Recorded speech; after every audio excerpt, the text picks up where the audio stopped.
नमस्कार दोस्तों, welcome to सरकार स्टडी बेस। तो चलिए दोस्तों, आज के इस लेक्चर में हम पढ़ेंगे मध्य प्रदेश के भूगोल के अंतर्गत वन और वन्य जीव अभ्यारण्य के बारे में। तो पहले तो हम वन से संबंधित सारी चीज़ें देखेंगे, यानी कि वन क्या होते हैं, वन के कितने प्रकार होते हैं, अलग अलग पूरी कैटेगरी देखेंगे, उनसे संबंधित सारी चीज़ें। उसके बाद हम वन संपदा के बारे में सारी चीज़ें देखेंगे, वो कंप्लीट रूप से हो जाएगा। तो उसके बाद यहाँ पर शुरू करेंगे वन्य जीव और वन जो अभ्यारण्य होते हैं, नेशनल पार्क होते हैं, उन सभी चीज़ों के बारे में हम यहाँ पे जानेंगे। तो यहाँ देखिए, हम जो है कंप्लीट लेक्चर हमारा थोड़ा या तो हम इसी में कवर कर लेंगे ये को, मतलब जो वन्य जीव अभ्यारण्य है, और अगर बड़ा होता है तो हम उसको नेक्स्ट लेक्चर में कवर करने वाले हैं। तो चलिए शुरू करते हैं। सबसे पहले वन के बारे में, यानी कि वन संपदा और वन से संबंधित जो चीज़ें हैं वो हम यहाँ पर पढ़ेंगे। तो यहाँ देखिए, सबसे पहले बात कर लेते हैं जो भारत है। आपको पता होगा हमारा जो भारत है, भारत के सेंटर पे स्थित है मध्य प्रदेश, ठीक है। तो मध्य प्रदेश काफ़ी इंपॉर्टेंट हो जाता है बहुत सारी चीज़ों से, यानी कि इसको मध्य प्रदेश को जो है हृदय स्थल के रूप में भी जाना जाता है, नदियों को मायका के रूप में भी जाना जाता है।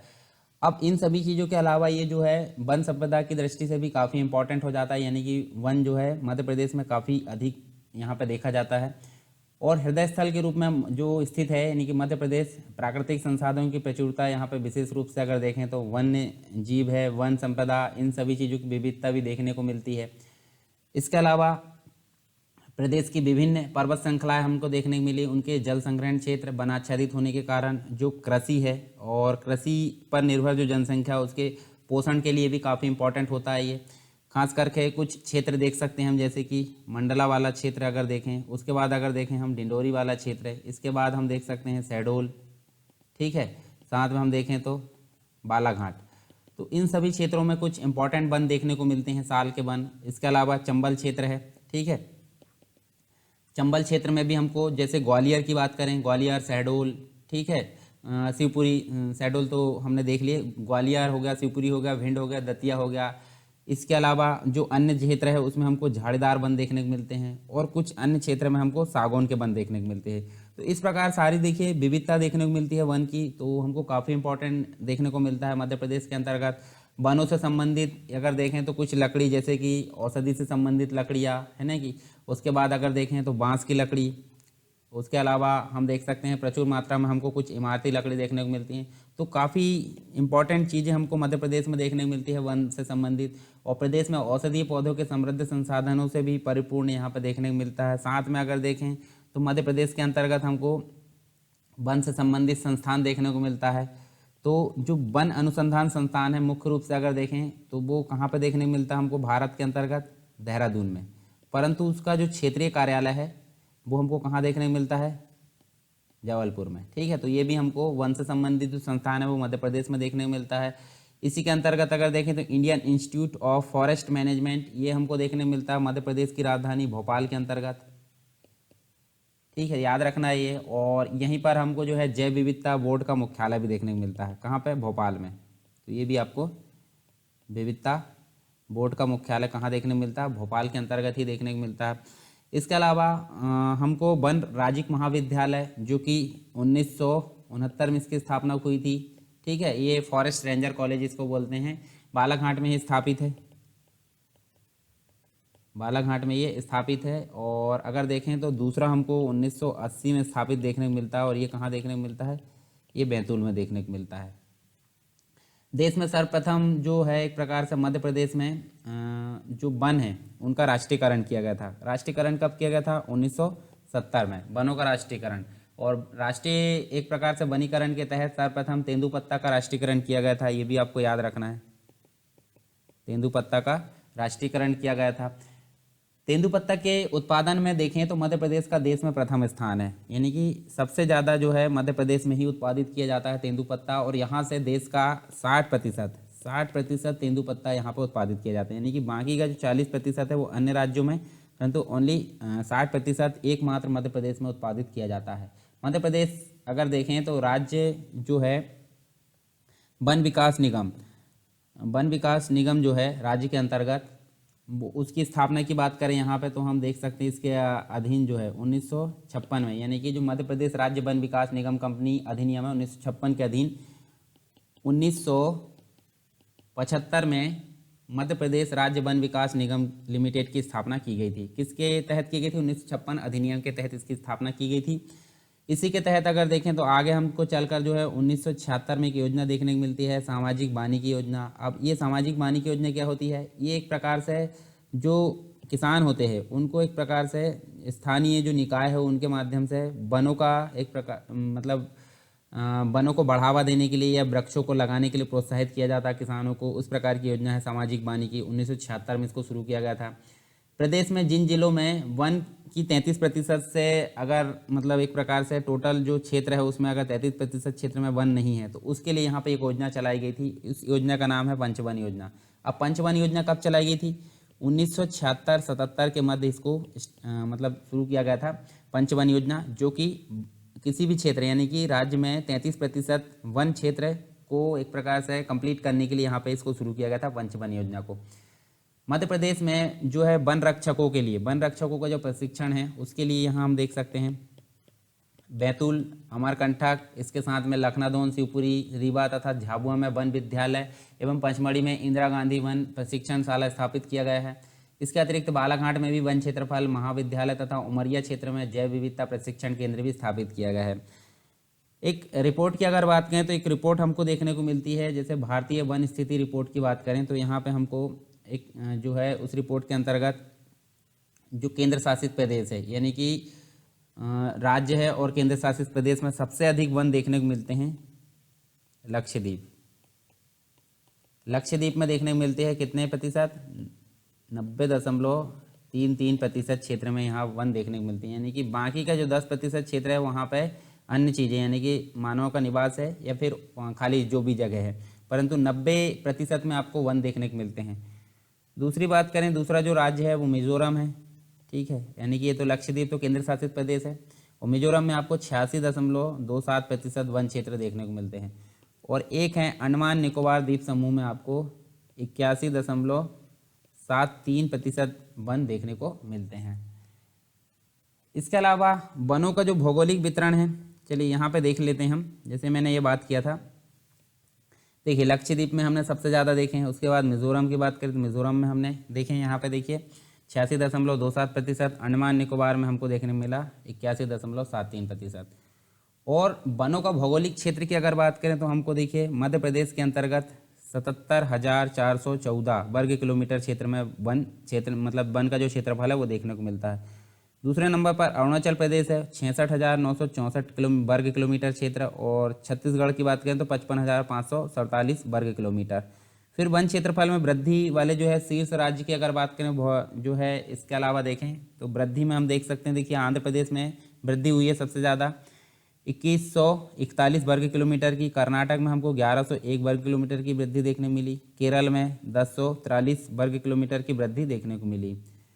साथ में हम देखें स्टेट फॉरेस्ट रिपोर्ट 2017 के अनुसार मध्य प्रदेश का जो वन रिकॉर्ड है उसकी देखें तो यहाँ पे हमको देखिए आरक्षित जो वन क्षेत्र है वो हमको देखने को मिलते हैं 61,888 वर्ग किलोमीटर, जो कि हम देखेंगे अभी आरक्षित क्या होता है। संरक्षित जो क्षेत्रफल है मतलब संरक्षित क्षेत्र के जो वन क्षेत्र है उसमें हम देखें तो 31,096 वर्ग किलोमीटर का जो है प्रदेश मतलब जो क्षेत्र देखने को मिलता है। अवर्गीकृत क्षेत्र देखने को मिलता है 1705 वर्ग किलोमीटर। टोटल मिलाकर 94,689 वर्ग किलोमीटर का वन क्षेत्र हमको देखने को मिलता है। और क्षेत्रीय इकाइयों का जो विवरण है वो हम देखें तो यहाँ वृत्त मतलब मध्य प्रदेश के अंतर्गत जो वृत्त है वन वृत्त, उसकी बात करें तो 16 वन वृत्तों में बांटा गया है। वन मंडल की बात करें तो वन मंडल 63 यहाँ देखने को मिलते हैं। उप वन मंडल हमको 135 देखने को मिलते हैं। परिक्षेत्र की अगर बात करें तो 473 देखने को 473 देखने को मिलते हैं। उप वन परिक्षेत्र की अगर बात करें तो 1871 देखने को मिलते हैं। इसके अलावा परिसर जो है 8286 यानी कि 8286 देखने को मिलते हैं। इसके अलावा हम 3 प्रकार के वनों का जो है वर्गीकरण देखेंगे प्रशासनिक रूप से। तो उसके पहले कुछ चीज़ें और देख लेते हैं। जैसे हमने देखें मध्य प्रदेश के अंतर्गत हमको कितना देखने को मिला, ठीक है। ये हमने देखिए 77,000 कुछ जो है क्षेत्रफल हमको देखने को मिला। तो ये सारी चीज़ हमने यहाँ पे देख ली हैं। चलिए हम जो 3 जो है एक प्रकार से वर्गीकरण उनके बारे में देख लेते हैं। यानी कि सबसे पहले देखेंगे हम आरक्षित वन, दूसरा संरक्षित वन और अवर्गीकृत वन। तो आरक्षित जो वन है उनको रिजर्व फॉरेस्ट बोला जाता है, ठीक है। तो इसके अंतर्गत हम देख सकते हैं रिजर्व के अंतर्गत देखिए सबसे पहले अगर बात करें तो इनका जो है भारतीय जो वन अधिनियम है या किसी अन्य राज्य वन अधिनियम के तहत इनका जो है मतलब एक प्रकार से पूर्ण सुरक्षा इनको प्राप्त होती है। सुरक्षा का इनकी सुरक्षा निहित होती है एक राज्य वन अधिनियम के माध्यम से या फिर भारतीय वन अधिनियम के माध्यम से, और इनको एक प्रकार से सरकारी संपत्ति माना जाता है। जो आरक्षित वन होते हैं वो किस प्रकार की संपत्ति माने जाते हैं, सरकारी संपत्ति के रूप में उनको माना जाता है, तथा इसका जो प्रबंधन है वो किसके द्वारा किया जाता है, प्रशासन के द्वारा इसका प्रबंधन किया जाता है। इसके अंतर्गत जो भाग है वो हम देख सकते हैं, हमने देखे 54.4% हमको देखने को मिला। ठीक है, और यहाँ पे लकड़ी काटना, पशुचारण, आवागमन पूर्णतः प्रतिबंधित होता है। ये तो हमने देखे थे भारत के भूगोल के अंतर्गत भी ये सारी चीज़ें हमने देखे थे।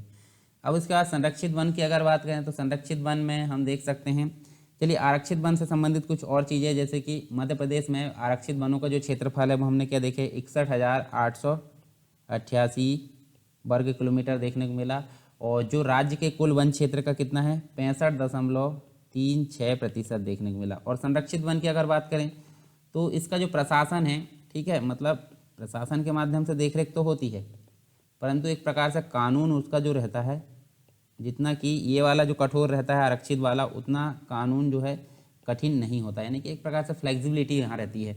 और टोटल जो वन क्षेत्र है उसका 29.2% भाग इसके अंतर्गत आता है। मध्य प्रदेश में संरक्षित वन का जो क्षेत्रफल है हमने क्या देखे तभी 31,096 वर्ग किलोमीटर यहाँ देखने को मिला, और जो कि राज्य के कुल वन क्षेत्र का हमको 32.84 देखने को मिलता है। इन वनों का प्रबंधन प्रशासन की देखरेख से होता है।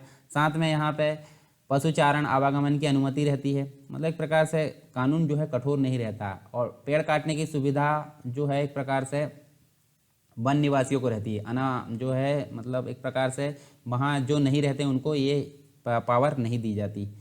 उसका सर्वाधिक हिस्सा इसका जो है इंदौर के अंतर्गत देखने को मिलता है, और न्यूनतम हमको कहाँ देखने को मिलता है, खंडवा में देखने को मिलता है।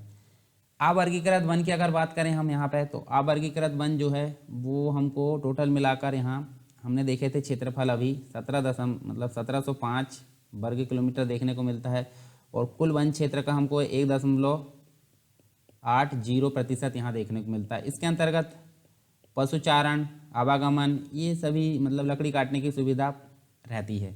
तो हमने देखे सबसे ज़्यादा कठोरता कानून की यहाँ पर रहती है, पहले वाले में आरक्षित वाले में, दूसरी कठोरता संरक्षित वाले में, और सबसे ज़्यादा फ्लेक्सिबिलिटी आपको अवर्गीकृत वन में देखने को मिलती है।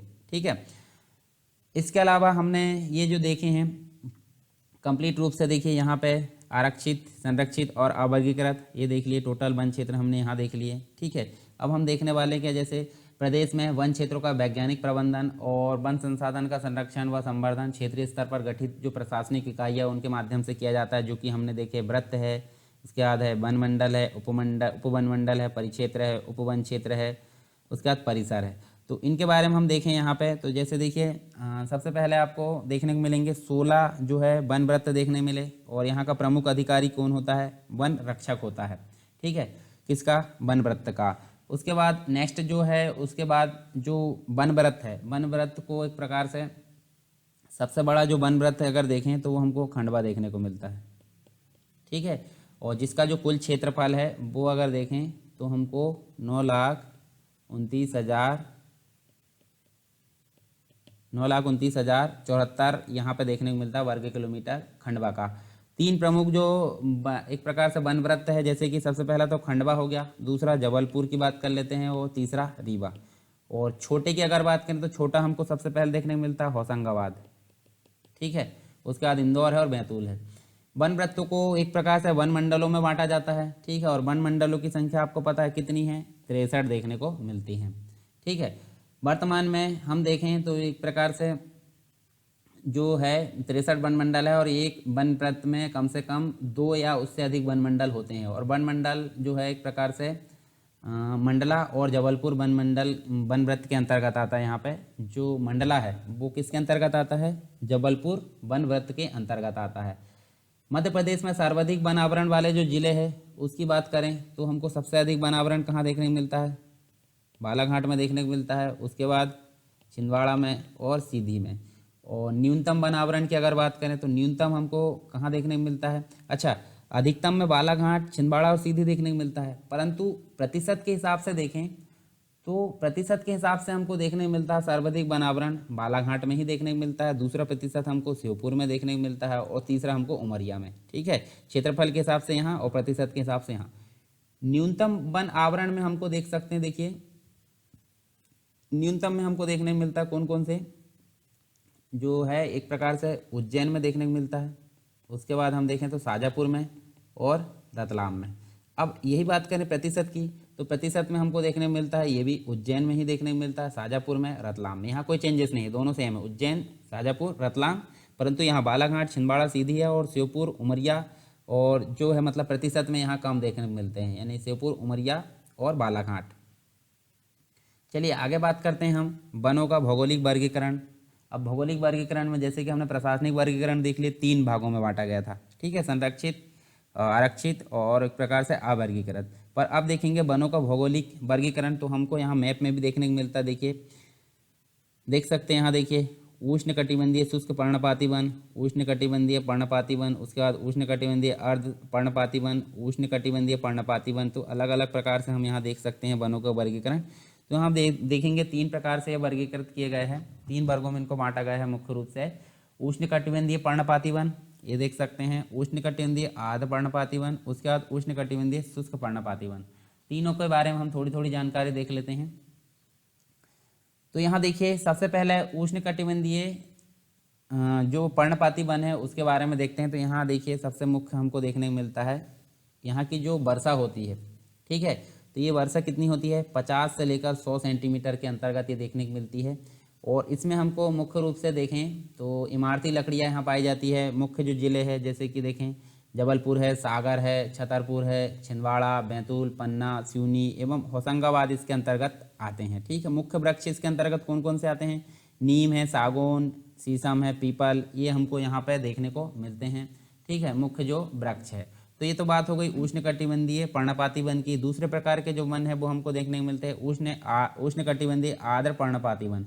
तो इसमें हमको वर्षा देखने को मिलती है 100 से लेकर 150 सेंटीमीटर तक। ठीक है, और यहाँ देखें तो इन वनों के जो वृक्ष है कुछ समय के लिए अपनी पत्तियाँ गिरा देते हैं ताकि पानी का बचाव किया जा सके। मुख्य जो फैलाव वाले ज़िले हैं जैसे बालाघाट है, छिंदवाड़ा है, जबलपुर, सिवनी, शहडोल, मंडला, ये ज़िले इसके अंतर्गत शामिल किए जाते हैं। ठीक है, वन वृत्तों में देख सकते हैं हम। और ये जो एक प्रकार से देखें अधिपादप, अर्ध सदाबहार तथा सदाबहार वन होते हैं। इन वनों का जो महत्वपूर्ण वृक्ष की अगर बात करें तो हमको बांस है, महुआ है, जामुन, हर्रा ये देखने को मिलते हैं। काली मिट्टी वाले भागों में सागौन भी पाया जाता है। ठीक है, साल के वृक्ष भी यहाँ देखने को मिलते हैं। इसके अलावा नेक्स्ट जो वन का क्षेत्र है वो हम देख सकते हैं उष्णकटिबंधीय शुष्क पर्णपाती वन। तो ये जो वर्षा का क्षेत्र है 25 से लेकर 75 सेंटीमीटर के अंतर्गत ये देखने को मिलता है। राज्य में इस प्रकार के जो वन हैं उनका विस्तार हमको मुख्य रूप से जबलपुर में देखने को मिलता है, शहडोल में, बैतूल में, होशंगाबाद, रतलाम, श्योपुर, मंदसौर, टीकमगढ़ इनमें देखने को मिलता है। ठीक है, इसके अलावा शिवपुरी, दतिया, ग्वालियर इन वन वृत्तों में भी देखने को मिलता है। मुख्य रूप से इसमें जो है हमको हर्रा, बबूल, तेंदू, पलास इनके एक प्रकार से मुख्य वृक्ष के रूप में देखने को मिलते हैं। बहुत बड़े भाग में मिश्रित वन भी यहाँ फैले हुए हैं। तो यहाँ आप मैप में देख सकते हैं उष्णकटिबंधीय पर्णपाती वन हम देख सकते हैं, इधर वाले क्षेत्र में देख सकते हैं। ठीक है, उष्णकटिबंधीय आर्द्र पर्णपाती वन ये देख सकते हैं, उष्णकटिबंधीय शुष्क पर्णपाती वन यहाँ आप देख सकते हैं। ठीक है, तो ये कंप्लीट रूप से हमने यहाँ वनों का वर्गीकरण देखा। अब कुछ प्रदेश है, प्रदेश में कुछ अन्य प्रकार के वन भी पाए जाते हैं जैसे कि कटीले और उपोष्ण पर्णपाती। तो कटीले वन की अगर बात करें हम यहाँ पे तो इनकी जो वर्षा होती है मतलब एक कौन से वर्षा वाले क्षेत्र में पाए जाते हैं, 70 सेंटीमीटर से भी कम वर्षा वाले क्षेत्र में पाए जाते हैं। मुख्य रूप से देखें तो हमको चंबल घाटी में देखने को मिलते हैं। ठीक है, इसके अलावा हम देख सकते हैं प्रदेश में उत्तर और पश्चिम क्षेत्र में जो कम वर्षा होती है और इन्हीं क्षेत्र में हमको जो है कटीली झाड़ियों के रूप में ये दिखाई देते हैं। उपोष्ण पर्णपाती वन की अगर बात करें तो इन वनों का जो विस्तार है हमको कहाँ कहाँ देखने को मिलता है, बिंद और सतपुड़ा क्षेत्रों में देखने को मिलता है, ऊंची चोटियों पर। और ऐसे जो वृक्ष है उसमें एक प्रकार से देखें तो हम यहाँ पे पत्तियाँ नहीं गिराते ये। ठीक है, और पचमढ़ी के आसपास ये कंप्लीट रूप से जो वनों का विस्तार है वो देखने को मिलता है, यानी कि पत्तियाँ ये नहीं गिराते हैं। अब ये वनों के प्रकार हो गए, हमने सारे वनों के प्रकार यहाँ पर देख लिए। अब हम देखते हैं कुछ वन की संपदा के बारे में। वन संपदा यानी कि वन की जो संपत्ति है जिसका हम बहुत मतलब उपयोग करते हैं, जैसे कि बहुत सारी चीज़ों में, इमारती लकड़ी हो गया, ठीक है, अलग अलग चीज़ों में उनका उपयोग करते हैं, औषधि के रूप में भी इनका उपयोग होता है। तो वन की संपत्ति हम यहाँ पे देख सकते हैं। तो वन की संपत्ति मुख्य रूप से अगर देखें तो यहाँ पे हम देखें वो तो इमारती और जलाऊ लकड़ी हम देख सकते हैं, बांस अन्य वनोपज के रूप में हमको देखने को मिलती है, ठीक है। अन्य मतलब एक प्रकार से यहाँ पे हमको मुख्य वन उपज के रूप में भी देखने को मिलती है, और गौड़ मतलब जो होता है सेकेंडरी, ठीक है, प्राइमरी और सेकेंडरी रूप में भी देखने को मिलती है। राज्य के ज़्यादातर दक्षिणी और पूर्वी इलाके, जैसे कि अगर देखें मुख्य रूप से, जैसे श्योपुर वाला भाग है और पन्ना वाला भाग, इसके अपवाद के रूप में जाने जाते हैं, ठीक है। मध्य प्रदेश के वनों को मुख्य रूप से दो वर्गों में बांटा गया है, जैसे मुख्य वनोपज और गौड़, यानी कि सेकेंडरी, प्राइमरी और सेकेंडरी वनोपज के रूप में यहाँ देख सकते हैं। अच्छा, मुख्य में कौन कौन सी चीज़ आती है? जैसे मुख्य में हम देख सकते हैं आपको सागौन देखने को मिलता है, उसके बाद आप देख सकते हैं साल, उसके बाद देख सकते हैं बांस, उस और अन्य जो चीज़ें इसी प्रकार की देख सकते हैं। और सेकेंडरी में आप देख सकते हैं जैसे तेंदुपत्ता है, ठीक है, महुआ, साल है, खैर, ठीक है, लाख है, हर्रा, ये सभी चीज़ें सेकेंडरी लेवल में आपको देखने को मिलती हैं, यानी गोड़ जो है उस रूप में देखने को मिलती है। सागौन और साल जो है उसके वन जो है राज्य के एक प्रकार से गौरव के रूप में सिद्ध है। यहाँ पे पिछले कुछ दशक की अगर बात करें, ठीक है, जैसे उसके दौरान देखें तो वन विकास जो विभाग है, विकास निगम, उसके द्वारा व्यापक सागौन का वृक्षारोपण किया गया। मध्य प्रदेश में अगर देखें सर्वाधिक क्षेत्र में हमको सागौन देखने को मिलता है, जबकि दूसरे नंबर पर हम देख सकते हैं साल के वन देखने को मिलता है। और मध्य प्रदेश का राजकीय जो वृक्ष है वो हम देख सकते हैं बरगद है, यानी बट या बड़ का झाड़ इसको बोलते हैं। चलिए यहाँ पे हम कौन कौन सी वनोपज के रूप में देखने वाले वन संपदा के रूप में, जैसे सागौन के बारे में हम जानेंगे, ठीक है, सागौन कहाँ कहाँ किस किस क्षेत्र में पाया जाता है और उसका क्या उपयोग है। साल के वन के बारे में जानेंगे, इसका क्या उपयोग है, बांस, तेंदुपत्ता, खेर, हर्रा, लाख, भिलवा, उसके बाद हम देखेंगे गोंद। तो इन सभी चीज़ों के बारे में हम एक एक करके जानते हैं। सबसे पहले जानेंगे सागौन के बारे में। तो सागौन की अगर बात करें तो सर्वाधिक क्षेत्र में पाया जाने वाला ये वन क्षेत्र है एक प्रकार से मध्य प्रदेश में। राज्य में सागौन के जो वृक्ष है हजारों वर्ग किलोमीटर क्षेत्र में फैले हुए हैं। इसके अंतर्गत जो वर्षा है वो हम देख सकते हैं 75 से 125 सेंटीमीटर वाले जो क्षेत्र में, जहाँ पे हम देख सकते हैं काली मिट्टी देखने को मिलती है, ठीक है, काली मिट्टी वाले क्षेत्र में ये पाए जाते हैं। और इसका जो वानस्पतिक नाम है, वानस्पतिक नाम आपको याद रखना है टिक्टोना ग्रैंडिस, इसका वानस्पतिक नाम है सागौन का। इसके अलावा मध्य प्रदेश के होशंगाबाद के अंतर्गत अगर देखें बोरी घाटी में सागौन के जो वृक्ष है सबसे अधिक रूप में यहाँ पे पाए जाते हैं। उपयोग क्या है इसका सागौन का? तो ये इमारती लकड़ी के लिए सबसे अधिक उपयोगी सिद्ध होते हैं। जैसे खास करके देखें घर के निर्माण में, फर्नीचर बनाने, इनके काम में इसका उपयोग किया जाता है। मुख्य रूप से ये जबलपुर, सिवनी, बालाघाट, पन्ना, सीहोर, देवास, होशंगाबाद, हरदा, छिंदवाड़ा, बैतूल, मंडला, इन क्षेत्रों में ये इसके जंगल काफ़ी मात्रा में देखने को मिलते हैं, ठीक है। तो आप यहाँ लोकेशन देखते रहिए, ठीक है, जबलपुर वाला क्षेत्र है, उसके बाद हम देख सकते हैं सिवनी, उसी के आसपास देखिए ये सारे क्षेत्र में हमको जो है सागौन के वृक्ष देखने को मिलते हैं।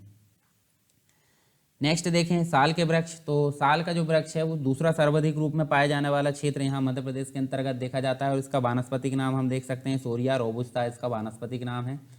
साल को एक प्रकार से किस नाम से जाना जाता है? सखुआ के नाम से भी जाना जाता है इसको, ठीक है। इसके वन मध्य प्रदेश के पूर्वी क्षेत्र में अर्थात हम देख सकते हैं बालाघाट है, मंडला, डिंडोरी, इसके अलावा इनपुर है, सीधी, शहडोल, इन क्षेत्रों में खास करके देखने को मिलते हैं पूर्वी क्षेत्रों में। इनकी लकड़ियों का उपयोग काफ़ी इंपॉर्टेंट होता है। खास करके देखें तो रेलवे स्लीपर और जहाज़ बनाने के लिए इनका उपयोग किया जाता है। इमारतों के लिए भी इसका जो है उपयोग किया जाता है। इनके वृक्ष अगर देखें तो हमको मिट्टी की बात करें, लाल और पीली मिट्टी में मुख्य रूप से देखने को मिलते हैं। ये जो है बोरर नामक जो एक कीड़ा है, मतलब इसको क्षति किस चीज़ से होती है? एक बोरर नाम का जो कीड़ा है उसके प्रकोप से ये काफ़ी क्षतिग्रस्त हो जाते हैं। और सबसे क्षतिग्रस्त एरिया आपको मंडला देखने को मिलता है, साल के वृक्ष को क्षतिग्रस्त होने वाला एरिया, ठीक है, सर्वाधिक प्रभावित एरिया। तो ये आप देख सकते हैं, खास करके याद रखिए आप, ठीक है, मंडला वाला लोकेशन, ठीक है। मध्य प्रदेश के मैप में आपको जिले खास करके लोकेशन याद होनी चाहिए। नेक्स्ट जो है वन संपदा के रूप में बांस का नाम देखने वाले हम। बांस का जो वानस्पतिक नाम है वो डेंड्रोकैलेमस है। और ये प्रदेश के पूर्वी भाग, जैसे कि अगर देखें तो पूर्वी भाग हम देख सकते हैं, पूर्वी और दक्षिणी भाग, जैसे अनूपपुर है, शहडोल है, बैतूल, बालाघाट है, खंडवा और होशंगाबाद, ठीक है। एक तो पूर्वी भाग में और एक दक्षिणी भाग में ये देखने को मिलते हैं। इसका उपयोग क्या होता है? उपयोग तो आपको पता होगा, कागज और लुगदी उद्योग में इसका उपयोग किया जाता है। इसके फलस्वरूप जो है इसका काफ़ी महत्व बढ़ गया है। इसका उपयोग हम देख सकते हैं जो नेपानगर कारखाना है, अमलाई कारखाना है, उसके अंतर्गत कागज़ के रूप में भी इसका उपयोग किया जाता है कागज़ कारखानों में। इसका जो एक प्रकार से सबसे बड़ा उत्पादक राज्य है, मतलब सबसे बड़ा उत्पादक जिला की अगर बात करें तो हम देख सकते हैं बालाघाट देखने को मिलता है, ठीक है। उसके बाद देखें तो होशंगाबाद। ये दो वन व्रत हमको देखने को मिलते हैं। वर्तमान में इसका उपयोग टोकरी, जैसे टोकनी बनाई जाती है, चटाई बनाई जाती है, या बाड़ बनाने के लिए भी इसका उपयोग किया जाता है, तो काफ़ी इंपॉर्टेंट है बांस। तेंदुपत्ता की अगर बात करें तो तेंदुपत्ता सर्वाधिक जो है उत्पादक राज्य मध्य प्रदेश का ही है। 60% तेंदुपत्ता का उत्पादन मध्य प्रदेश के द्वारा ही किया जाता है, और तेंदुपत्ता के संग्रह और व्यापक व्यापार पर राज्य का एक प्रकार से एकाधिकार के रूप में ये जाना जाता है। तेंदुपत्ता से हम देख सकते हैं ये बीड़ी उद्योग के लिए काफ़ी इंपॉर्टेंट, यानी बीड़ी बनाने का कार्य यहाँ किया जाता है इसके द्वारा। इसका मुख्य जो उद्योग क्षेत्र है वो हम देख सकते हैं जबलपुर, ठीक है। जबलपुर क्षेत्र हम देख सकते हैं, सागर देख सकते हैं, शहडोल, ये सभी क्षेत्र इसके जो है तेंदुपत्ता के क्षेत्र के रूप में जाने जाते हैं। सीधी भी इसके क्षेत्र में आता है। नेक्स्ट हम देख सकते हैं यहाँ पे खैर की बात करें तो खैर जो है एक प्रकार से बिखरे रूप में संपूर्ण मध्य प्रदेश में इसका विस्तार देखने को मिलता है। इसमें हम देखें तो राज्य जो है उसमें खैर के लिए जबलपुर, रीवा, शहडोल, सागर, सीधी, दमोह ये ज़िले इसमें शामिल किए जाते हैं, ठीक है। इन जिलों में सर्वाधिक मात्रा में खैर जो है पाया जाता है, और खैर के वृक्ष की लकड़ी से एक प्रकार से हमको कत्था यहाँ पे देखने को मिलता है, यानी कत्था बनाया जाता है। और कत्था बनाने के कुछ कारखाने मध्य प्रदेश में जैसे शिवपुरी में है, मुरैना में, ठीक है, बानमोर में स्थित है। इन कारखानों को खैर की लकड़ी जैसे शिवपुरी, मुरैना, गुना, इन वनों में देखने को मिलती है। नेक्स्ट देखते हैं जैसे हर्रा की अगर बात करें तो ये इसमें एक प्रकार से अधिकतर रूप में छिंदवाड़ा में देखने को मिलता है, साथ में मंडला, शिवपुर, शहडोल इनमें देखने को मिलता है, ठीक है। ये क्षेत्र आप याद रखिए या देख सकते हैं, ठीक है। अब इसके अलावा इसका जो उपयोग है वो हम देख सकते हैं चर्म शोधन, यानी चमड़े को शुद्ध करने के लिए इसका उपयोग किया जाता है। नेक्स्ट देख सकते हैं लाख, ठीक है। लाख ये जो है मध्य प्रदेश के अंतर्गत जबलपुर में देखने को मिलती है, मंडला, शहडोल, सिवनी, होशंगाबाद में। इन वनों में ये पाया जाता है। मुख्य रूप से घोंट, पलाश, बेर, कुसुम या अरहर वृक्षों से ये प्राप्त किया जाता है। इसका उपयोग अगर देखें तो हम देख सकते हैं सौंदर्य प्रसाधन की जो वस्तुएं है, मेकअप का जो सामान होता है उसके लिए इसका उपयोग किया जाता है। प्रदेश में लाख निर्माण का जो शासकीय कारखाना हम देखें तो उमरिया में देखने को मिलता है, उमरिया जिले में। फिर देखते हैं भिलावा, ठीक है। तो भिलावा की अगर बात करें तो भिलावा हमको मुख्य रूप से ये छिंदवाड़ा में देखने को मिलता है। छिंदवाड़ा वन वृत्त जो क्षेत्र है उससे एकत्रित किया जाता है। इसका उपयोग किया जाता है पेंट बनाने के लिए, भिलवा भी बोला जाता है इसको, आपको याद होगा, खाए भी होंगे आपने। पेंट बनाने के लिए, स्याही बनाने के लिए इसका उपयोग किया जाता है। भिलवा का एक मुख्य कारखाना हमको छिंदवाड़ा में भी देखने को मिलता है, ठीक है। इसके अलावा ये आप लोकेशन ध्यान में रखिए छिंदवाड़ा की। गोंद की अगर बात करें तो गोंद आपको पता होगा, ठीक है। जैसे जो बबूल का वृक्ष होता है, सेनियल का वृक्ष, धावड़ा का वृक्ष, इन सभी वृक्षों से ये प्राप्त की जाती है, और इसका उपयोग काफ़ी किया जाता है। जैसे खाद्य व्यंजनों में इसका उपयोग किया जाता है, पेंट बनाने के लिए, वार्निश बनाने के लिए, कॉस्मेटिक्स के सामान, पेपर प्रिंटिंग आदि के लिए इसका उपयोग किया जाता है। मुख्य रूप से अगर देखें तो हम देख सकते हैं शिवपुरी वाले क्षेत्र में, ग्वालियर वाले क्षेत्र में और खंडवा वाले क्षेत्र में जो है ये देखने को मिलता है।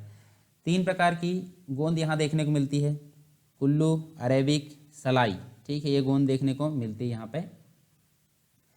तो ये अलग अलग प्रकार से यहाँ प्राप्त की जाती है, इसलिए इसका नाम यहाँ अलग अलग यहाँ पर रख दिया गया है। अब कुछ प्रमुख जो वन हैं उनकी उपज, वन की उपज देख लेते हैं हम। जैसे कि सागौन हमने देखे थे, तो इमारती लकड़ी फर्नीचर बनाने के लिए उसका उपयोग किया जाता है। जबलपुर, सिवनी, होशंगाबाद, बैतूल, सागर, छिंदवाड़ा और जो मंडला है, इन क्षेत्रों में हमको सागौन देखने को मिलता है। साल सेकेंडरी मतलब दूसरा मुख्य उत्पाद है, कहाँ का वन उत्पाद है मध्य प्रदेश का।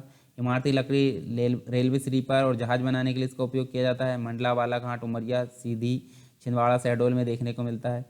तेंदुपत्ता की अगर बात करें, तेंदुपत्ता हमको बीड़ी निर्माण में उपयोग किया जाता है। जबलपुर, रीवा, सागर, सीधी व शहडोल में देखने को मिलता है। बांस की अगर बात करें तो बांस हमको कागज और भवन निर्माण में देखने को मिलता है। खंडवा, शहडोल, बैतूल, बालाघाट और होशंगाबाद में देखने को मिलता है। गोंद की अगर बात करें तो ये प्रिंटिंग खाने में इसका उपयोग किया जाता है, और यहाँ पे हम देखें तो ये शिवपुरी, खंडवा और ग्वालियर में देखने को मिलता है। लाख की बात करें तो चूड़ी, सौंदर्य प्रसाधन, जबलपुर, सिवनी, शहडोल व होशंगाबाद में इसको जो है देखने को मिलता है।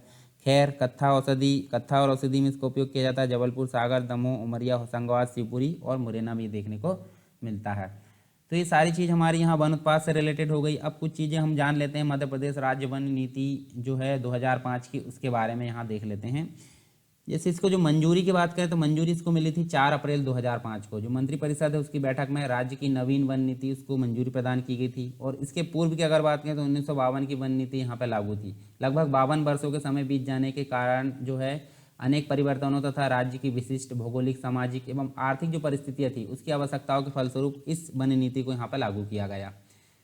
वर्ष 1988 की अगर बात करें हम तो वर्ष 1988 में पुनरीक्षित राष्ट्रीय वन नीति यहाँ पर घोषित की गई थी, जिसके प्रावधानों के अनुरूप राज्य की वन नीति में व्यवस्थाएं करने की आवश्यकता यहाँ थी। पूर्व की जो वन नीति थी उसमें हम देखें तो पूर्व की जो वन नीति उसमें जहाँ राज्य राजस्व को राजस्व आय को प्राथमिकता दी गई थी। वर्तमान जो नीति है उससे इसे एक प्रकार से सेकेंडरी लेवल मानती है। उसका मुख्य लक्ष्य क्या रखा गया है? वनों के संवहन और प्रबंधन से पर्यावरण संरक्षण तथा स्थानीय समुदायों को रोजगार उपलब्ध कराना यहाँ मुख्य एक प्रकार से भूमिका निभाई गई है। उनकी आय के साधन को बढ़ाना तथा जो उनकी वन आधारित मूलभूत आवश्यकता उसको पूर्ण करना इसका मुख्य लक्ष्य रखा गया है ये वाली वन नीति का।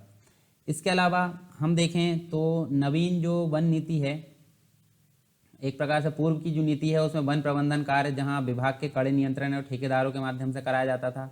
वर्तमान में नीति में जन भागीदारी से वनों का विकास वनों का विकास को एक प्रकार से महत्व दिया गया है। नवीन जो वन नीति है उसमें इमारती काष्ठ के उत्पादन के साथ साथ लघु वनोपज, बांस तथा औषधीय प्रजातियों के उत्पादन, प्रसंस्करण तथा मूल्य संवर्धन पर विशेष बल दिया गया है। साथ में हम देखें इमारती काष्ठ उत्पादन की बात करें तो यहाँ पर देखिए जो नवीन वन नीति है उसमें काष्ठ के उत्पादन के साथ एक प्रकार से जो वनाश्रित जो समुदाय है उसके सर्वांगीण विकास एवं महिलाओं के सशक्तिकरण पर पर्याप्त जोर दिया गया है जो नवीन वन नीति है। और वन पर आश्रित जो परिवार होते हैं उनके लिए हम देख सकते हैं वन आधारित वैकल्पिक रोजगार के लिए भी उपलब्धता के लिए भी अवसर निर्मित किया गया है। वन क्षेत्रों में व्यवस्थापन एक प्रकार से देखें हम तो देख सकते हैं जो व्यवस्थापन सीमाओं के समस्त जो लंबित विवाद थे उनका निराकरण शीघ्र करना तथा वन खंडों का सीमांकन करना इसके अंतर्गत रखा गया है। वन ग्रामों को राजस्व ग्राम में परिवर्तित करने की कार्यवाही भी इसके अंतर्गत की गई है। ठीक है, तो ये काफ़ी इंपॉर्टेंट है। हम देख सकते हैं मध्य प्रदेश राज्य वन नीति 2005 की बात करें।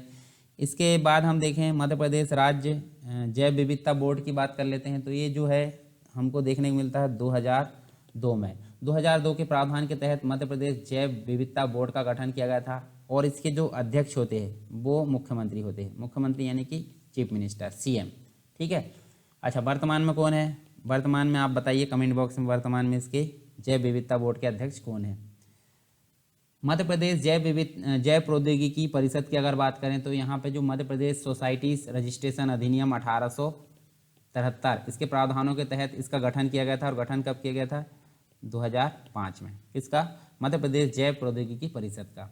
और ये एक प्रकार से मुख्य कार्य इसका जैव प्रौद्योगिकी को बढ़ावा देने वाले जो उद्योग है उसकी स्थापना करना तथा जैव प्रौद्योगिकी अनुसंधान एवं शिक्षा को बढ़ावा देना इसका मुख्य कार्य है। और इसके साथ ही परिषद को जैव प्रौद्योगिकी जो नीति है 2003 उसके क्रियान्वयन की जिम्मेदारी भी सौंपी गई है। साथ में इसके हम देख सकते हैं प्रमुख वन संस्थान जो है, जैसे कि हमने अभी देखे थे भारतीय वन प्रबंध संस्थान भोपाल में हमने देखे थे, संजीवनी वन औषधि जो है संजीवनी संस्थान है वन औषधि रोपण भोपाल में, वन विकास निगम 1975 में स्थापित किया गया था भोपाल में है। मध्य प्रदेश को जो है मध्य प्रदेश इको पर्यटन विकास निगम जो है भोपाल में 2005 में स्थापित किया गया था।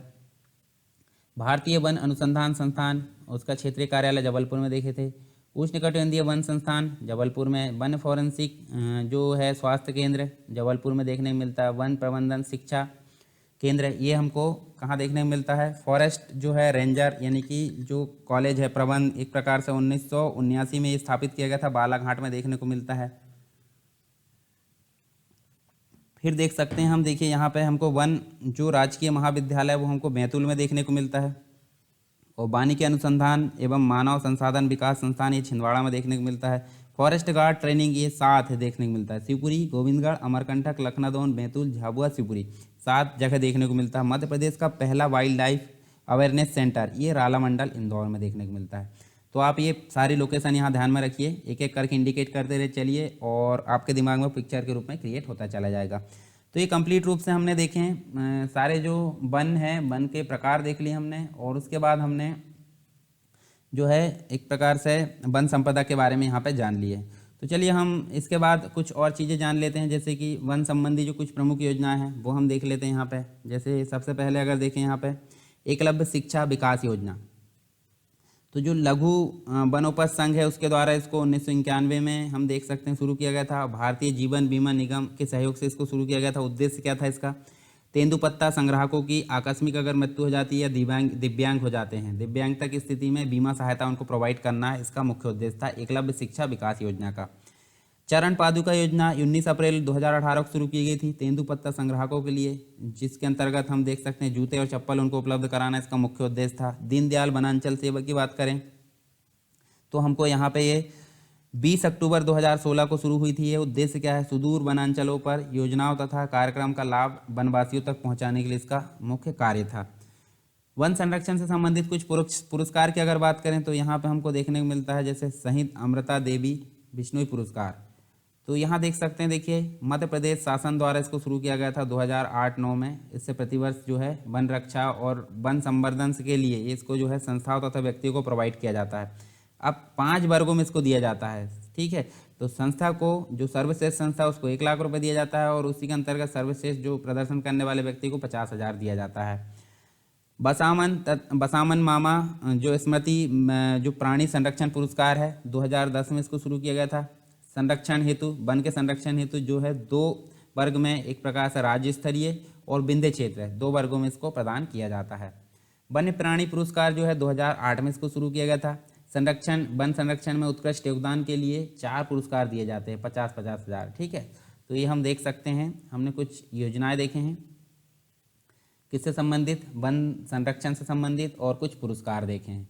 चलिए अब बात कर लेते हैं हम जो प्रमुख वन्य जीव अभ्यारण्य हैं उनके बारे में। काफ़ी इंपॉर्टेंट है ये भी हमारे लिए। तो एक बार हम यहाँ मैप में अगर देखें तो मैप में आपको देखने को मिलेंगे, ऊपर से चले हम तो देखिए यहाँ पे ग्वालियर के अंतर्गत देखने को मिलेंगे घाटी गांव, ठीक है। करेरा अभ्यारण्य आपको देखने को मिलेगा, ठीक है। पालपुर कोनो देख सकते हैं आप, ऊपर की तरफ शिवपुर में देखने को मिलेगा, ठीक है। उसके बाद आप देख सकते हैं, देखिए यहाँ पे माधव नेशनल पार्क शिवपुरी में देखने को मिलेगा। यहाँ देख सकते हैं गांधी सागर अभ्यारण्य मंदसौर में देखने को मिलेगा। सेलाना पक्षी अभ्यारण्य रतलाम में देखने को मिलेगा। इंदौर में आपको राला मंडल देखने को मिलेगा। डायनासोर नेशनल पार्क धार में देखने को मिलेगा। सरदारपुर अभ्यारण्य यहाँ पे आप देख सकते हैं धार में देखने को मिलेगा। उसके बाद आप देख सकते हैं, देखिए वन विहार आपको भोपाल मध्य प्रदेश की राजधानी में देखने को मिलेगा। रातापानी अभ्यारण्य रायसेन में देखने को मिलेगा। उसके बाद पचमढ़ी बायोस्फीयर रिजर्व, ठीक है, ये आप देख सकते हैं पचमढ़ी होशंगाबाद के अंतर्गत देख सकते हैं। उसके बाद आप सतपुड़ा नेशनल पार्क देख सकते हैं, ये भी होशंगाबाद में देख सकते हैं, ठीक है। पेंच नेशनल पार्क ये देखिए छिंदवाड़ा सिवनी 2 जिलों में देख सकते हैं।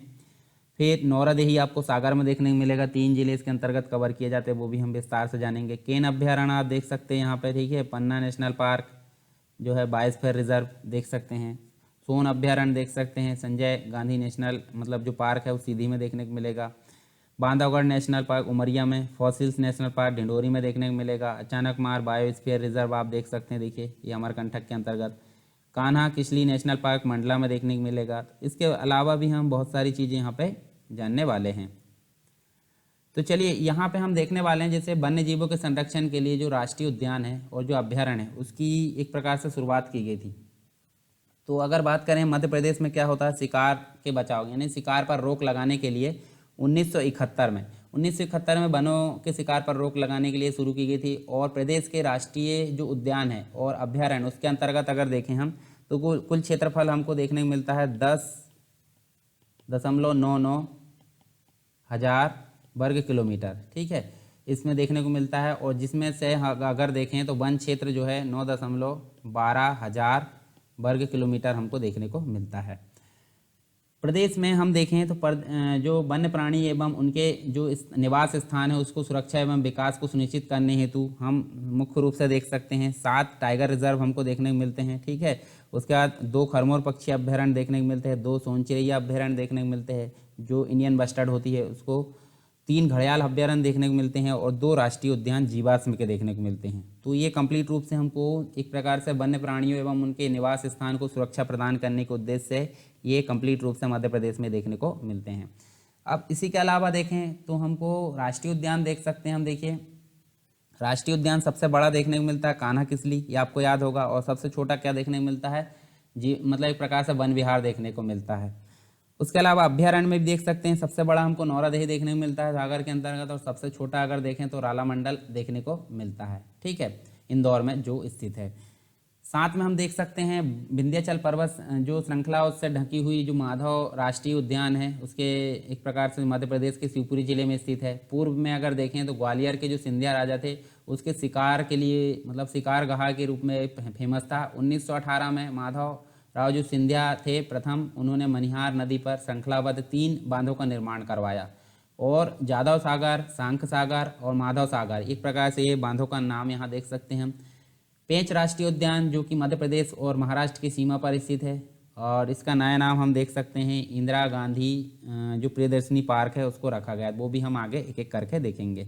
तो चलिए यहाँ पे देखिए, हमने कुछ इंपॉर्टेंट चीज़ें जाने बेसिक तौर पर। अब हम एक एक करके जो है एक प्रकार से कंप्लीट रूप से डिटेल देख लेते हैं। जैसे सबसे पहले हम बात करेंगे राष्ट्रीय चंबल अभ्यारण्य की।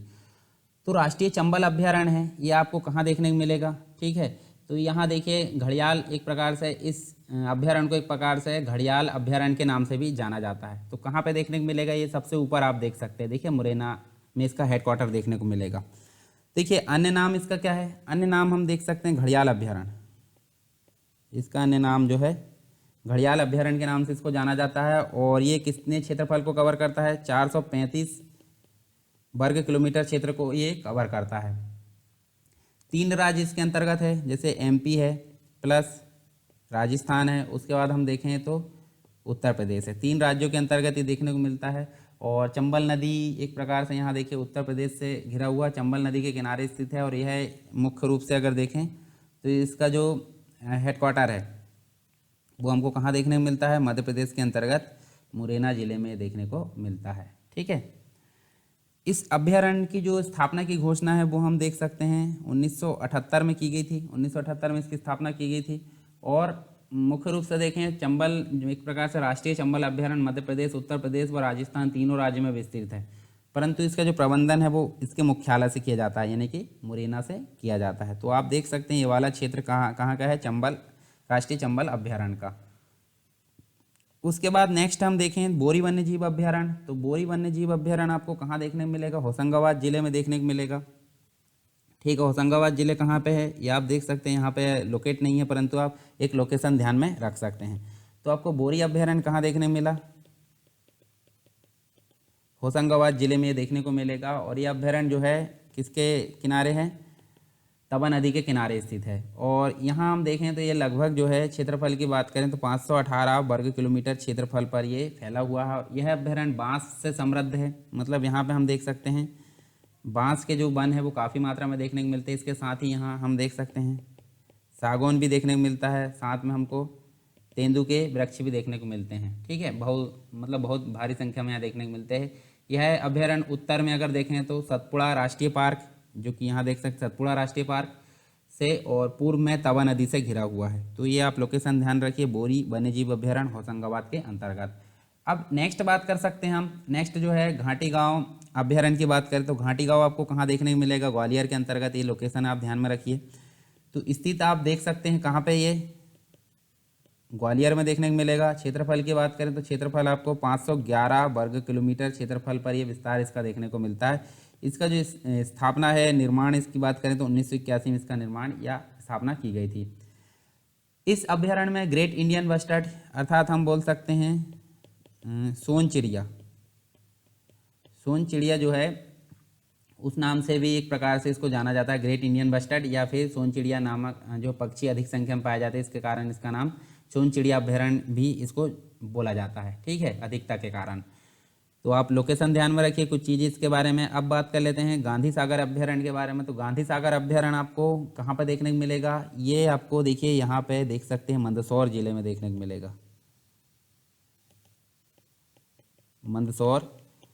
मंदसौर जिले में ये देखने को मिलेगा। और इसका जो क्षेत्रफल है वो हम देख सकते हैं 368 वर्ग किलोमीटर क्षेत्रफल पर ये फैला हुआ है मंदसौर। और साथ में ये नीमच जिले में भी हम बोल सकते हैं, मंदसौर और नीमच जिले में देखने को मिलेगा। 2 भागों में विभाजित है। ठीक है, मतलब चंबल नदी एक प्रकार से इसको दो भागों में विभाजित करती है। और निर्माण की अगर बात करें तो 1974 में इसका निर्माण किया गया था। चलिए आगे देख लेते हैं नौरादेही वन्य जीव अभ्यारण्य। तो आपको कहाँ देखने को मिलेगा? सागर के अंतर्गत। ये लोकेशन आप ध्यान में रखिए, सागर में स्थित है ये। ठीक है, इसकी स्थिति कहाँ पे है? सागर में है और सबसे बड़ा है ये, मतलब मध्य प्रदेश के अंतर्गत सबसे बड़ा है। और यहाँ पे एक प्रकार से चीता संरक्षण के लिए काफ़ी प्रसिद्ध है। निर्माण इसका किया गया था कब? 1975 में। और इसका जो क्षेत्रफल है वो 1197 वर्ग किलोमीटर क्षेत्रफल ये फैला हुआ है। और इसके अंतर्गत जो जिले है, मतलब जो शहर है, वो हम देख सकते हैं, सागर तो है ही, साथ में हम देख सकते हैं नरसिंहपुर, दमोह, और साथ में हम देखें तो रायसेन। ये जो जिले है, ये शहर इसके पास में हम देख सकते हैं। इसके बाद नेक्स्ट जो है पचमढ़ी वन्य जीव अभ्यारण्य। तो पचमढ़ी वन्य जीव अभ्यारण्य हम देख सकते हैं कहाँ पर देखने को मिलेगा? ये सतपुड़ा श्रेणी के अंतर्गत हम देख सकते हैं। ठीक है, सतपुड़ा श्रेणी में ये देखने को मिलेगा। और ये इसका जो निर्माण है वो हम देख सकते हैं 1999 में इसका निर्माण किया गया था। इसका क्षेत्रफल 461 वर्ग किलोमीटर देखने को मिलता है। केंद्रीय वन एवं पर्यावरण मंत्रालय द्वारा पचमढ़ी को बायोस्फीयर रिजर्व क्षेत्र घोषित किया गया है। ये देखिए आप देख सकते हैं। ठीक है, किसके द्वारा किया गया है? केंद्रीय वन एवं पर्यावरण मंत्रालय के द्वारा इसको बायोस्फीयर रिजर्व घोषित किया गया है। और यह जो है हम देखें तो मध्य प्रदेश का प्रथम तथा देश का 11वां जैव मंडल है, जैव मंडल आरक्षित क्षेत्र है, 11वां घोषित किया गया है। यूनेस्को के द्वारा विश्व नेटवर्क में भी इसको शामिल किया गया है। कब? 2009 में। तो ये काफ़ी इंपॉर्टेंट हो जाता है पचमढ़ी से संबंधित। इस बायोस्फीयर रिजर्व का जो क्षेत्र है, बायोस्फीयर रिजर्व इसको घोषित किया गया तो इसका क्षेत्र क्या है? 4926 वर्ग किलोमीटर इसका क्षेत्रफल है। इसमें मुख्य रूप से जैसे बाघ है, तेंदुआ है, नीलगाय है, चीतल है, सांभर आदि यहाँ पे मुख्य रूप से पाए जाते हैं। और कहाँ पे स्थित है? सतपुड़ा श्रेणी यानी कि होशंगाबाद आप ध्यान में रख सकते हैं। चलिए कुछ विशेष प्रकार के पशु और उससे संबंधित कुछ जो आरक्षित क्षेत्र की बात करें, जैसे कि हमने बात कर ली है घड़ियाल और मगरमच्छ के लिए हमको चंबल, सोन, केन देखने को मिलता है। देखिए चंबल, सोन, केन ये घड़ियाल के लिए देखने को मिलते हैं तीनों। ठीक है, तो कहाँ कहाँ है? चंबल आप देख सकते हैं, देखिए मुरैना, मतलब यहाँ मुरैना में देख सकते हैं। उसके बाद आप देख सकते हैं छतरपुर में और सीधी शहडोल में। ठीक है, तो ये देख सकते हैं कंप्लीट रूप से। उसके बाद नेक्स्ट जो है हमारे पास में दूधराज पक्षी के लिए, दूधराज जो राजकीय पक्षी हमारा सैलाना और सरदारपुर देखने को मिलता है। सैलाना कहाँ देखने को मिलता है? ये देखने को मिलता है धार में, मतलब रतलाम में, और सरदारपुर धार में। ठीक है, तो देखिए ये जो है देखिए रतलाम में देखने को मिलता है और सरदारपुर आपको यहाँ देखने को मिलता है। काय के लिए है ये इसके लिए, मतलब दूधराज जो हमारा राजकीय पक्षी उसके संरक्षण के लिए। खरमोर पक्षी के संरक्षण के लिए भी सरदारपुर अभ्यारण्य और एक प्रकार से जो घाटी गांव, मतलब सरदारपुर बस है इसका, तो मतलब खरमोर पक्षी के लिए सरदारपुर है। तो सरदारपुर कहाँ देखने को मिलता है? धार में ही देखने को मिलता है। अच्छा, सोन चिड़िया के लिए यानी जो ग्रेट इंडियन बस्टर्ड है वो घाटी गांव और करेरा। तो घाटी गांव आपको ग्वालियर में देखने को मिलेगा और करेरा आपको कहाँ देखने को मिलेगा? करेरा आपको शिवपुरी में देखने को मिलेगा। ठीक है, घाटी गांव और करेरा अभ्यारण्य देखने को मिलता है। नेक्स्ट है एशियाई शेर के लिए कूनो, पालपुर कूनो, यानी कि इसको, अच्छा एक क्वेश्चन का आंसर दीजिए आप। यहाँ से एशियाई जो मतलब एशियाई शेर का संरक्षण के लिए इसको बनाया गया है पालपुर कूनो को। तो कहाँ से एशियाई शेर लाने की बात की जा रही है? तो अभी लाने की बात तो की गई है परंतु लाए नहीं गए। तो कहाँ से लाने की बात की जा रही है? किस राष्ट्रीय उद्यान से? तो आपको बताना उसका आंसर कमेंट बॉक्स में। ठीक है, चलिए ये तो हमने देखे हैं कुछ विशेष प्रकार के पशु पक्षियों के संरक्षण से संबंधित कुछ अभ्यारण्य और कुछ राष्ट्रीय उद्यान। तो अब मुख्य कुछ राष्ट्रीय उद्यान के बारे में बात कर लेते हैं। जैसे कि हम बात करें जिन क्षेत्रों में वन्य जीव और वनों को पूर्ण रूप से संरक्षित किया जाता है, ऐसे क्षेत्रों को हम क्या बोल सकते हैं? राष्ट्रीय उद्यान बोल सकते हैं, यानी कि पूर्ण रूप से संरक्षित किया जाता है। अब यहाँ देखें इसमें मुख्य रूप से आवागमन, जो मानवीय आवागमन होता है, पशु के चराने की जो व्यवस्था होती है वो पूर्णतः यहाँ प्रतिबंध होती है। ठीक है, इसमें एक या एक से अधिक जो पारिस्थितिकी वो तंत्र पाए जाते हैं। राज्य के अंतर्गत अगर देखें तो टोटल मिलाकर 7 राष्ट्रीय उद्यान जो है उसको प्रोजेक्ट टाइगर कार्यक्रम के तहत यहाँ पे लाया गया है। मतलब 6, एक तो अभ्यारण्य था और एक जो है एक प्रकार से राता पानी जो लाया गया है, वो टोटल मिलाकर 7 यहाँ पे टाइगर रिजर्व के रूप में घोषित किए गए हैं। ठीक है, यहाँ के राष्ट्रीय उद्यानों में सर्वाधिक संख्या में बाघ पाए जाते हैं। चलिए एक एक करके जो है राष्ट्रीय उद्यानों की बात कर लेते हैं। तो राष्ट्रीय उद्यान हम मैप में तो देखते जाएंगे एक एक करके। सबसे पहले बात कर लेते हैं बांधवगढ़ राष्ट्रीय उद्यान की। तो बांधवगढ़ राष्ट्रीय उद्यान की अगर बात करें हम यहाँ पे, तो मुख्य रूप से देख सकते हैं इसकी स्थिति कहाँ है। देखिए बांधवगढ़ कहाँ देखने को मिलेगा, ये देखिए उमरिया के अंतर्गत, ठीक है। तो बांधवगढ़ यहाँ देख सकते हैं, देखो उमरिया जिले में देखने को मिलता है। स्थापना कब की गई थी इसकी, 1968 में। 1968 में इसकी जो है एक प्रकार से स्थापना की गई थी, और ये जो है 32 पहाड़ियों से घिरा हुआ है, ठीक है। 32 पहाड़ियों से घिरा इस राष्ट्रीय उद्यान की जो प्रमुख एक प्रकार से नदी चरणगंगा है। और बांधवगढ़ एक प्रकार से राष्ट्रीय उद्यान में बांस के पेड़ बहुत मात्रा में देखने को मिलते हैं। ये जो क्षेत्रफल की बात करें तो 448 वर्ग किलोमीटर के क्षेत्रफल पर ये फैला हुआ है। और यहाँ पे हम देखें इसको टाइगर रिजर्व के रूप में 1994 में शामिल कर लिया गया था, प्रोजेक्ट टाइगर के रूप में, ठीक है। यहाँ उष्णकटिबंधीय शुष्क और नम पतझड़ी जो जंगल है उसके घास बड़ी मात्रा में देखने को मिलते हैं, मैदान साल के वृक्ष पाए जाते हैं। और बागों का जो है सर्वाधिक घनत्व यहाँ देखने को मिलता है। नहीं जितने क्षेत्र मतलब एक प्रकार से देखें तो 1 किलोमीटर जो वर्ग क्षेत्र में है, मतलब वहाँ एक प्रकार से देखें तो यहाँ पर जो है प्रति 8 किलोमीटर में एक प्रकार से एक बाघ पाया जाता है, ठीक है। तो सबसे अधिक बाघों की संख्या का जो घनत्व है वो हमको बांधवगढ़ राष्ट्रीय उद्यान में देखने को मिलता है, उमरिया के अंतर्गत। इसके अलावा इसमें जो है हमको मुख्य रूप से देखें तो इसमें जो हाथियों के स्थान हेतु भी एक प्रकार से विकसित किया जा रहा है। इस राष्ट्रीय उद्यान में सफ़ेद शेर के बाघ भी पाए जाते हैं। इस उद्यान में हम देखें तो बाघ, तेंदुआ, गोर आदि मुख्य जो पशु है वो भी हमको देखने को मिलते हैं। चलिए नेक्स्ट देखते हैं माधव राष्ट्रीय उद्यान। तो माधव राष्ट्रीय उद्यान जो है आपको कहाँ देखने को मिलता है, शिवपुरी के अंतर्गत देखने को मिलता है, ठीक है। तो यहाँ देख सकते हैं हम, देखिए इसकी स्थिति आपको कहाँ देखने को मिलती है, ये जो है शिवपुरी, जैसे कि हमने देख ली है, शिवपुरी के अंतर्गत देखने को मिलता है माधव राष्ट्रीय उद्यान।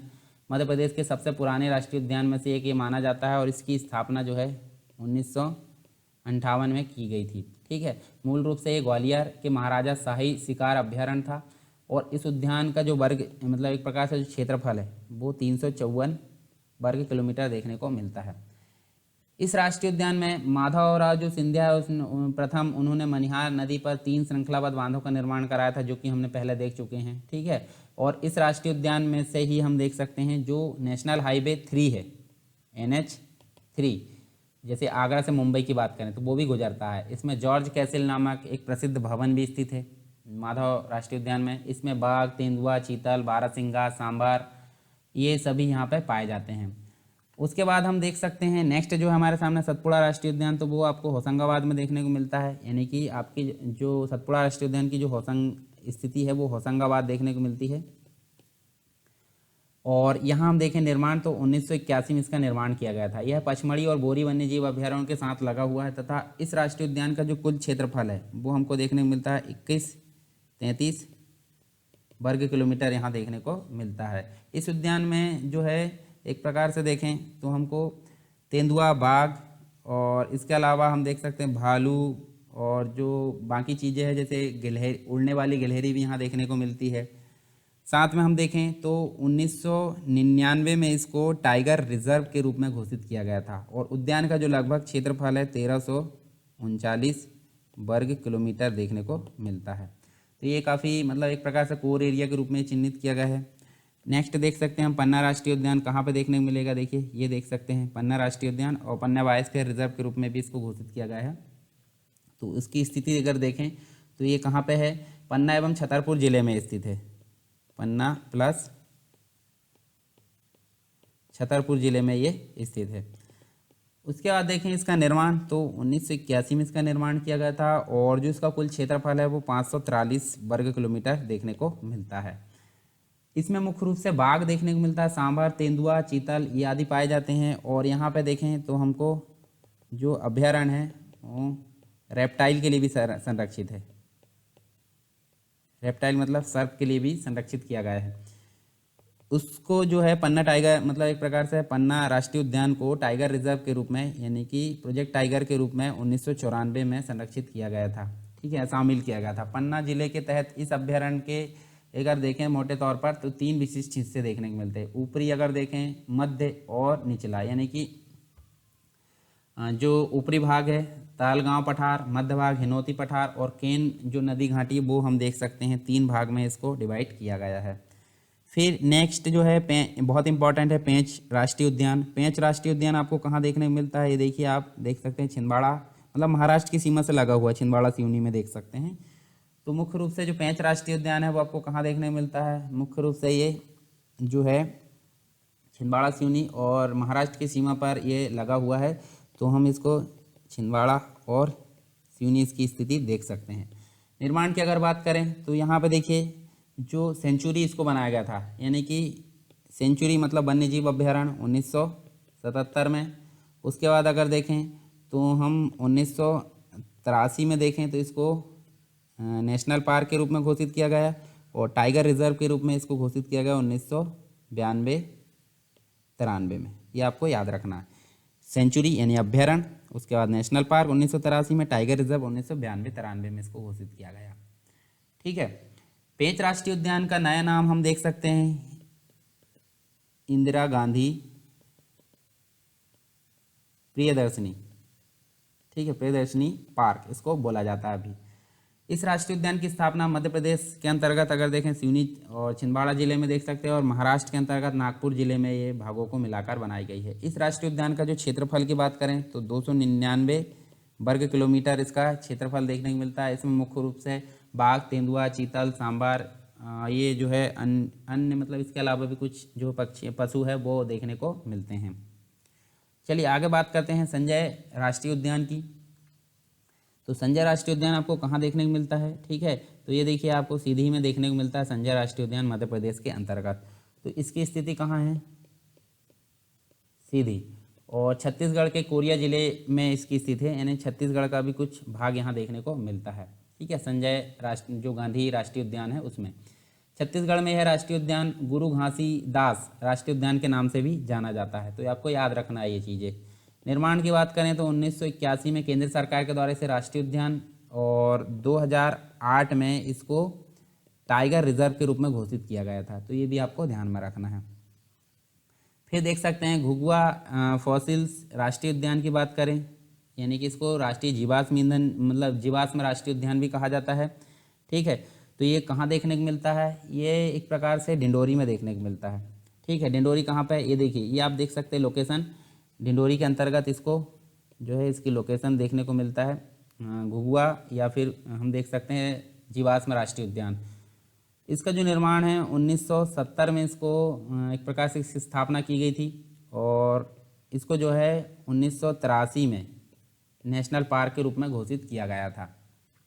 काफ़ी इम्पोर्टेंट है। इसका जो विस्तार है मुख्य रूप से देखें तो मंडला तक भी है, मंडला एवं डिंडोरी दोनों जिलों में है। कान्हा और बांधवगढ़ राष्ट्रीय उद्यान के बीच स्थिति है। राष्ट्रीय उद्यान जीवाश्म से समृद्ध है और अगर बात करें तकरीबन 60 लाख साल पुराने यहाँ पे जीवाश्म देखने को मिलते हैं। ठीक है, अनुमान मतलब एक प्रकार से अनुमानित यहाँ पे किया गया है। जीवाश्मों ने वनस्पति और प्राणी जगत के विकास की प्रक्रिया को समझने में काफ़ी मदद की है और इस जीवाश्म उद्यान का सबसे प्रमुख स्थान घुघुआ है। घुघुआ में पाए गए जो हाइफेनेड जीवाश्म जो कि वर्तमान में अफ्रीका महाद्वीप में रहते हैं, इस बात के प्रमाण है कि किसी समय जो भारत है यानी भारतीय उपमहाद्वीप अफ्रीका महाद्वीप से जुड़ा था। इस कारण काफ़ी इंपॉर्टेंट हो जाता है। इसका जो क्षेत्रफल की बात करें तो 0.27 वर्ग किलोमीटर क्षेत्रफल ये फैला हुआ है और सबसे छोटा राष्ट्रीय उद्यान है मध्य प्रदेश का। ठीक है, चलिए नेक्स्ट बात करते हैं। एक और है हमारे पास में वन विहार राष्ट्रीय उद्यान। उसके बाद सबसे इम्पोर्टेंट देखेंगे हम सबसे बड़ा राष्ट्रीय उद्यान कान्हा किसली। ठीक है, तो यहाँ देख सकते हैं, देखिए वन विहार जो है वो हमको कहाँ देखने को मिलता है, भोपाल में देखने को मिलता है। ठीक है, ये देखिए मध्य प्रदेश की राजधानी भोपाल में देखने को मिलता है। अच्छा, इसका निर्माण जो है मतलब एक प्रकार से निर्माण देखने से पहले हम देख लेते हैं जो ISO सर्टिफाई होता है, जिसे हम देखें 9001 2008 अवार्ड पाने वाला ये मतलब मध्य प्रदेश या मतलब देश का पहला राष्ट्रीय उद्यान था, देश का पहला राष्ट्रीय उद्यान था। ठीक है, तो याद रखना ये ISO सर्टिफिकेट ISO जो अवार्ड है वो पाने वाला ये पहला राष्ट्रीय उद्यान था देश का। क्षेत्रफल की अगर बात करें, निर्माण की बात कर लेते हैं पहले, तो 1983 में इसका निर्माण किया गया था और इसका जो क्षेत्रफल है वो हमको देखने को मिलता है 4.43 वर्ग किलोमीटर क्षेत्रफल ये देखने को मिलता है। इसमें राज्य में पाए जाने वाले सभी जीव मतलब लगभग सभी जीव यहाँ पे पाए जाते हैं। ठीक है, मध्य प्रदेश के भोपाल में। नेक्स्ट देखते हैं, काफ़ी इंपॉर्टेंट है, कान्हा किसली राष्ट्रीय उद्यान, जो कि काफ़ी इंपॉर्टेंट है और प्रदेश का सबसे बड़ा राष्ट्रीय उद्यान ये माना जाता है। तो मुख्य रूप से यहाँ देख सकते हैं हम, देखिए यहाँ पे 1933 में इसको अभ्यारण्य बनाया गया था, यानी सेंचुरी बनाया गया था। 1955 में इसको नेशनल पार्क बनाया गया। 1973-74 में इसको टाइगर रिजर्व बनाया गया। तो ये चीज़ें आपको याद रखना क्रम। ठीक है, 1955 में एक प्रकार से ये कान्हा राज्य का पहला राष्ट्रीय उद्यान था और मध्य भारत में एक प्रकार से देखें तो ऊंचाई पर बसी यह सबसे खूबसूरत जगह मंडला और बालाघाट जिलों में स्थित है। इसके अलावा सबसे बड़ा ये क्षेत्रफल की दृष्टि से मतलब राष्ट्रीय उद्यान की अगर बात करें तो यहाँ मुख्य रूप से हमको कृष्णमृग और ब्रेडरी प्रजाति के बारहसिंगा जो है वो पाए जाते हैं। ठीक है, एकमात्र जगह है जहाँ ब्रेडरी प्रजाति के बारहसिंगा पाए जाते हैं। इस राष्ट्रीय उद्यान से हम देखें तो बंजर तथा हेलॉन जो नदी है वो बहती है और हेलॉन जो है बारहमासी नदी है जो कि वर्ष भर यहाँ पे बहती रहती है। सूर्यास्त पॉइंट की बात करें यहाँ पे तो जो बमनी दादर है सूर्यास्त पॉइंट इस राष्ट्रीय उद्यान का सबसे खूबसूरत स्थान है और यहाँ का एक प्रकार से मनमोहक राष्ट्रीय जो मनमोहक सूर्यास्त पर्यटक है उनके लिए एक प्रकार से काफ़ी इम्पोर्टेंट हो जाता है। यहीं पे अगर देखें तो एक प्रकार से जो एक पुस्तक है, ब्रांडेर ने अपनी पुस्तक wild animal and in central India, इसमें बंजर घाटी जिसके अंतर्गत देखें बालाघाट, तथा फरमान ने अगर देखें फरमान एक व्यक्ति थे, उन्होंने हाईलैंड ऑफ सेंटर इंडिया जिसके अंतर्गत हैलो घाटी जो मंडला में है इसका उल्लेख किया था कान्हा नेशनल पार्क के संबंध में। ठीक है, यह राष्ट्रीय पार्क जो है सरकारी शुभंकर पाने वाला एक प्रकार से मैस्कट होता है। ठीक है, लोगो टाइप की मतलब जो बात होती है, तो वो भूर सिंह नाम का एक बारहसिंगा था, वो पाने वाला देश का प्रथम जो है राष्ट्रीय उद्यान इसको माना जाता है। कान्हा किसली तथा बांधवगढ़ राष्ट्रीय उद्यान को जंगल गलियारा योजना के तहत जोड़ने का प्रस्ताव भी यहाँ किया गया है। तो कान्हा किसली कहाँ देखने को मिलेगा? कान्हा किसली आपको देखने को मिलेगा, देखिए ये कंप्लीट लोकेशन आप देख सकते हैं। इसके अलावा कुछ प्रोजेक्ट टाइगर की बात करें हम यहाँ पे, जैसे कान्हा किसलीज के संबंध में कुछ और चीज़ें, जैसे कि जो इसको टाइगर रिजर्व हम देख सकते हैं 73-74 में घोषित किया गया था। और रॉयल बंगाल टाइगर जो बाघ होते हैं, चीतल होते हैं, हिरण, सांबर, गौर, भालू यहाँ पर शामिल है इस राष्ट्रीय उद्यान में। हेलो बंजर घाटी हमने देखें, ये कंप्लीट रूप से देख सकते हैं। तो हम यहाँ देखें प्रदेश के अंतर्गत हमको टोटल एक प्रकार से 7 प्रोजेक्ट टाइगर देखने को मिलेंगे जो कि 2013 में घोषित किया गया, वो भी हम यहाँ जानेंगे। ठीक है, कान्हा किसली सबसे बड़ा है जो कि मतलब एक प्रकार से सबसे पहले प्रोजेक्ट टाइगर वहाँ शुरू किया गया था। बांधवगढ़ राष्ट्रीय उद्यान में बाघों का घनत्व सर्वाधिक पाया जाता है, वो भी हमने देखे। भारत में प्रोजेक्ट टाइगर 1973 में शुरू किया गया था और भारत में प्रोजेक्ट टाइगर का जनक है और महान वन संरक्षण जो एक प्रकार संरक्षणवादी थे कैलाश सांखलिया हम बोल सकते हैं, जिनको हम प्रोजेक्ट टाइगर का जनक मान सकते हैं भारत के अंतर्गत। और विश्व की अगर बात करें तो ग्रेनी मैनफोर्ड इसके जनक माने जाते हैं।